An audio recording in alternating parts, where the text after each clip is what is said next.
السلام عليكم ورحمة الله وبركاته. طبعا احنا فوجئنا في الأخبار إن في إيه اللي بيحصل في السودان. طبعا قوات التدخل السريع دخلت قاعدة الجوية بتاعت مروي.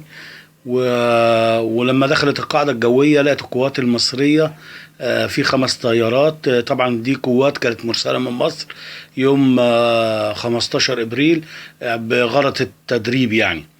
فلما لقوا الجنود المصريين طبعا هم يعني ايه مش محتجزينهم، يعني هم ايه طبعا ايه قالوا انتوا مالكوش دعوه باللي بيحصل في السودان يعني، وانتوا كده كده هنبعتكم لمصر عشان انتوا كنتوا جايين تتدربوا وطبعا انا يعني عرض لكم ورا الفيديو فيديو تاني بيأكد الكلام ان هم حتى منهم واحد بيكلموا يقول انا نقيب ومش نقيب وكده هو، ومفيش يعني ايه مش احتجاز، انما هو بيقول لهم انتوا خارج الموضوع ده، خلاف سوداني وانتوا خارج ايه الموضوع ده خالص ماشي.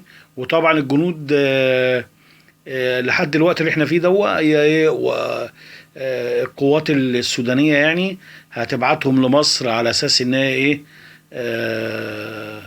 ان دول هم مالهمش دعوة يعني، عشان دي خلاف بين القوات التدخل السريع وبين الجيش السوداني.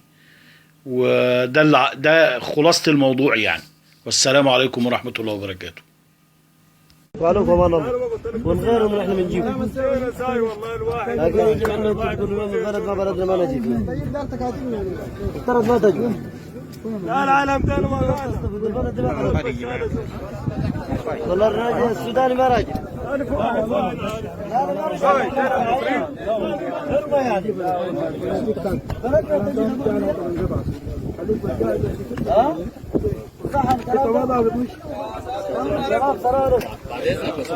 لو سمحت انا ظابط وانا مسؤول عنك. انت ضابط؟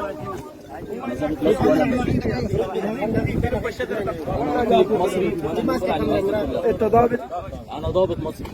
انا نقيب في القوات المسلحه المصريه. اقعد جنب الضابط السوداني. اقعد جنب هنا. طيب قوم اقعد جنب الضابط السوداني. الو فهد. اقعد هنا. ماذا عن خارج الخرطوم وبالنسبة لمروي، وأيضا أنكم قلتم أنه تم الاستيلاء على المطار هناك، وبالنسبة لدارفور ومحاولات الاستيلاء على المناطق الاستراتيجية هناك؟ اول حاجه نحن عندنا الجنين الحمد لله الان تم السيطره على المطار تماما. انا ما الفرقه ما متاكد، انا ما متاكد، لكن حسب الاخ الجميع قال لي الفرقه استلموها، لكن المطار تماما من الصباح. النيال الان يعني الان قائد الفرقه استسلم باختياره، والان يعني مع المجموعه بتاعتنا الان هو هيدي الجيش تعليمات عشان يستسلموا، عشان ما يخش في خسائر، عشان البرهان. وانا بعتبره انسان عاقل وانسان يعني وطني، وهيعلن عن انضمام لخيار الشعب. المروي دي من الصباح الصحيح فيها يعني عده هجوم، هجموا علينا عده هجوم، لكن الحمد لله احنا مستلمينها تماما. ومن هنا نحن بنقول لاخواننا المصريين ان احنا والله الفيديوهات اللي طلعت دي طلعت غصبا عننا، احنا ما عندنا يعني العساكر كتار، القوه كبيره جدا، فهم صوروا الشباب دي، لكن الان اولادهم في الحفظ والصون وموجودين وماكلين وشاربين، ونحن ان شاء الله يعني اي تعامل مع المصريين احنا جاهزين عشان نرجع لهم اولادهم دي في اسرع فرصه ان شاء الله. ما الذي تعنيه بذلك سيد دجلو أن أولادهم في الحفظ والصون؟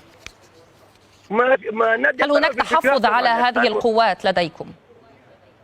الناس دي نحن هي ما نحن ما بنعتبرهم يعني هم ما قاومونا، يعني ناس بيعتبروا ناس نحن عزل وناس اخوان، والان الموجودين في معسكرنا وماكلين وشاربين مع اخوانه، وفي اي وقت نحن طوال نوديهم لاهلهم في مصر ان شاء الله. لكن هل هم متحفظ عليهم من قبلكم؟ احنا خدتهم في محل امن ان شاء الله. إن أعجبك الفيديو لا تنسى الإعجاب والاشتراك في القناة.